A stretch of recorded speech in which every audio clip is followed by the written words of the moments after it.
Welcome to Daily News Podcast, the voice of Mangalore today. Here, we dissect the news, uncover the stories, and bring to light the issues that matter most to you. Join us as we navigate through today's pressing news. In a tragic incident, a devastating fire swept through a home in Bagambila, Vaidyanathanagar, Mangaluru. The blaze gutted the house of Sushila Madhavalti, destroying valuables and essentials, including items set aside for a wedding scheduled for the next day.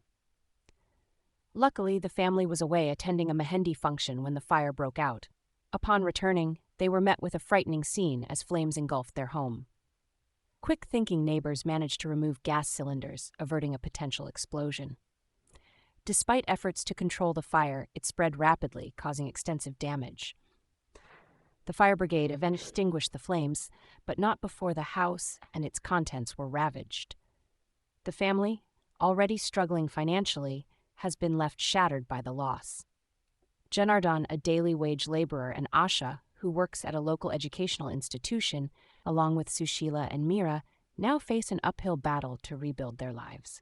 In a shocking development in the hospital bomb threat case in Deralakatte, Mangaluru, a postgraduate medical student has been arrested for allegedly making hoax calls.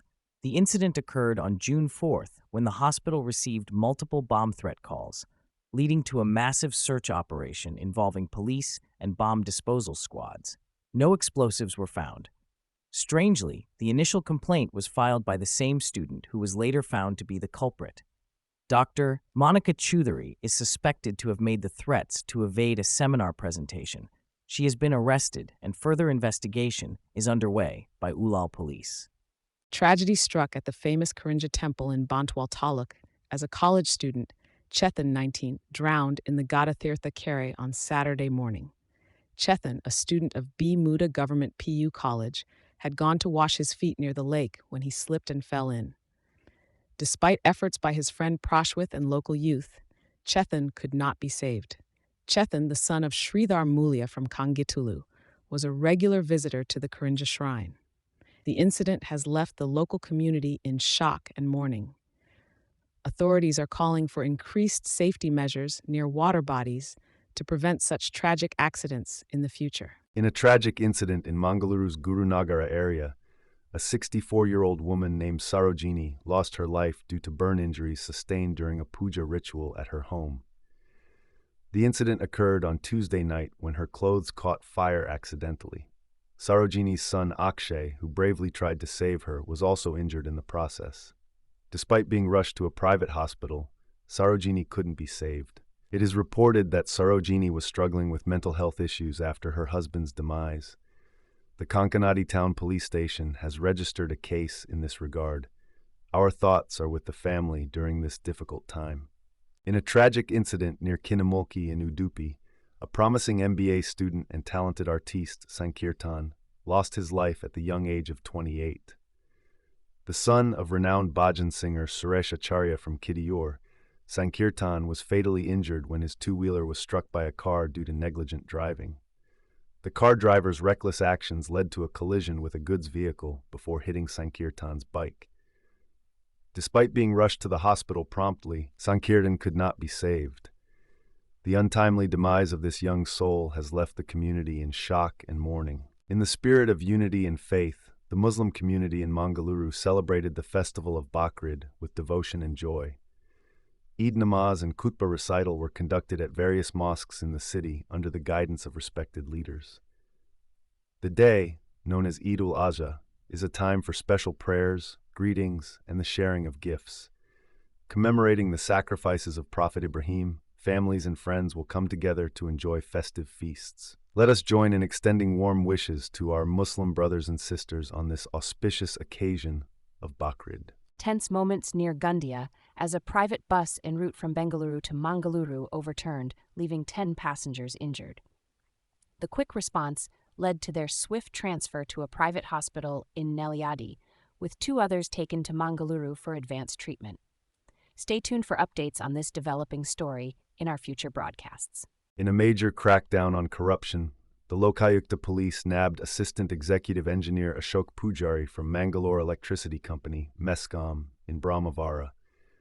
Pujari was caught red-handed accepting a bribe of 20,000 from a complainant who had been facing harassment for 2 months to get a power connection.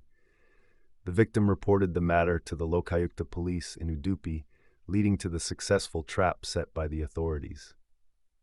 Pujari is now in custody as investigations continue into this bribery case. India is witnessing a rise in active coronavirus cases, with states like Kerala, Gujarat, and Delhi leading with the resurgence. According to the Ministry of Health and Family Welfare, there are now 5,755 active cases, with 391 new cases added recently.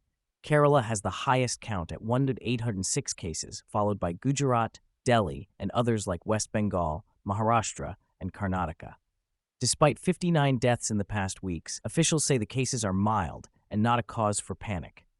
The latest strains in the West and South have been identified as subvariants of Omicron, including LF.7, XFG, JN1, and NB.18.1.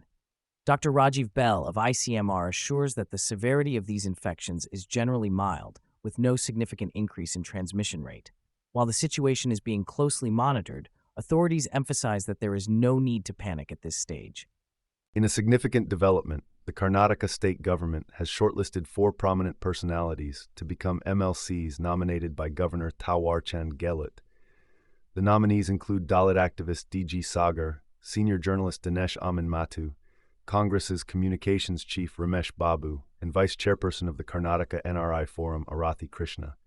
With these nominations, the Congress aims to secure a simple majority in the Legislative Council and smoothly pass bills.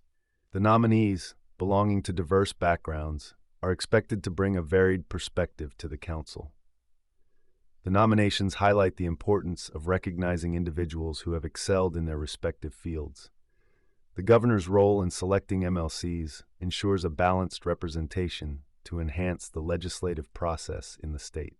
In a disturbing incident in Hilalaj village near Chandapura, Anikal Taluk, a man identified as Shankar allegedly beheaded his wife, Manasa, following a heated argument on Friday night.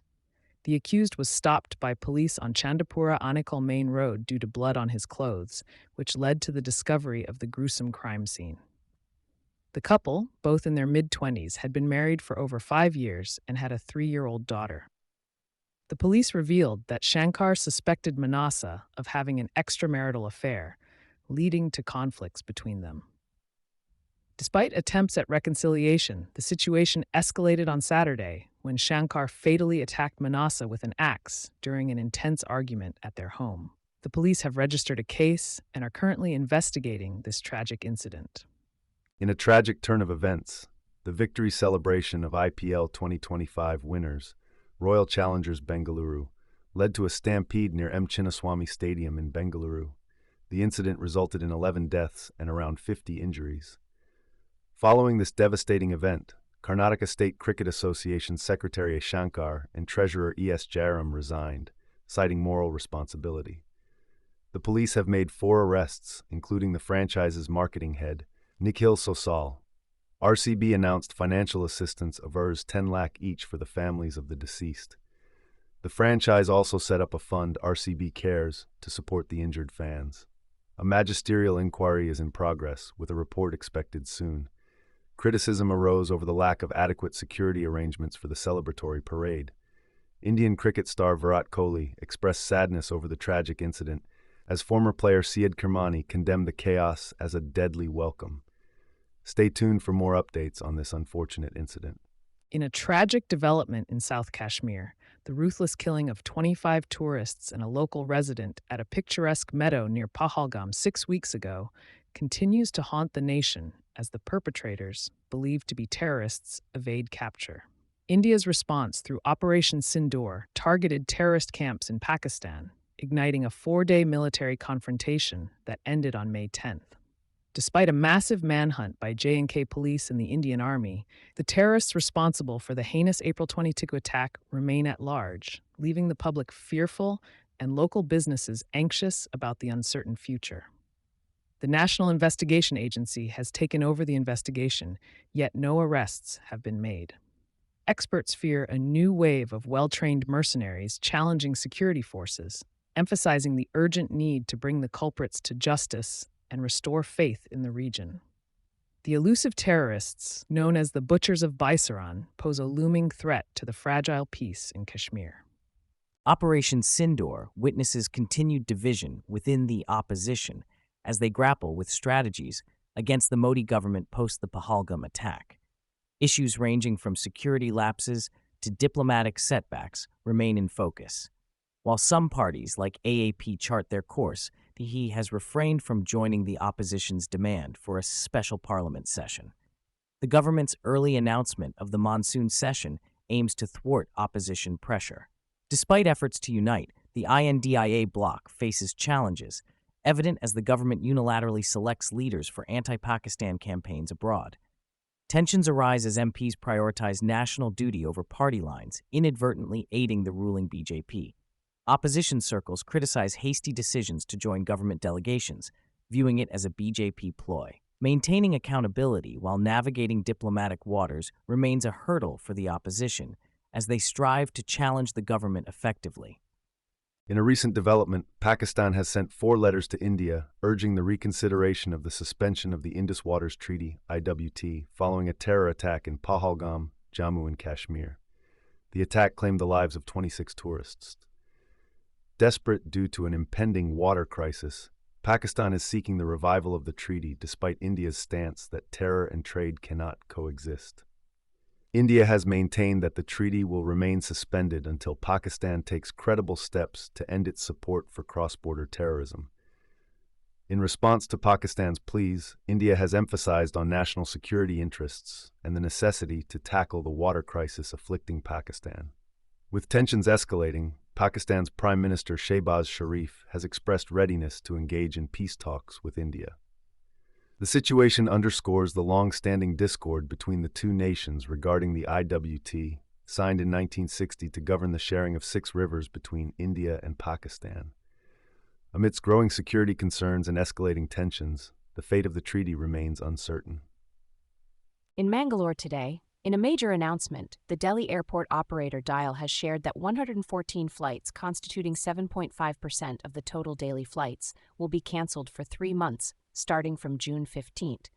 The closure is due to the upgradation of runway RW1028 at the Indira Gandhi International Airport. This upgrade aims to make the runway Cat 3 compliant for flight operations during low visibility conditions, especially in foggy weather. The closure will not only affect 114 cancelled flights, but also lead to rescheduling of 86 flights during this period. DIAL CEO Videh Kumar Jaipuriar assured that efforts are being made to minimize disruptions and passengers are being informed well in advance. This decision comes after congestion issues in May led to the postponement of the runway upgrade. The runway is set to resume operations by September 15th after completion of the ILS upgrade. Airlines and the airport operator are working closely to ensure a smooth transition during this period. Mangaluru, Karnataka. In a momentous achievement, India has significantly reduced its extreme poverty rate under the leadership of Prime Minister Narendra Modi. The latest World Bank data reveals that the country's extreme poverty rate has plummeted to 5.3% in 2022-23 from 27.1% in 2011-12, lifting approximately 269 million individuals out of poverty over 11 years.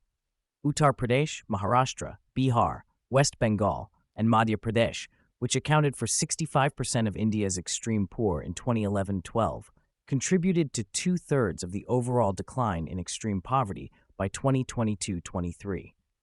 The reduction in poverty is evident in both rural and urban areas, with rural extreme poverty falling from 18.4% to 2.8% and urban extreme poverty decreasing from 10.7% to 1.1% in the last 11 years. India has also shown remarkable progress in reducing multidimensional poverty, with the Multidimensional Poverty Index dropping to 15.5% in 2022-23.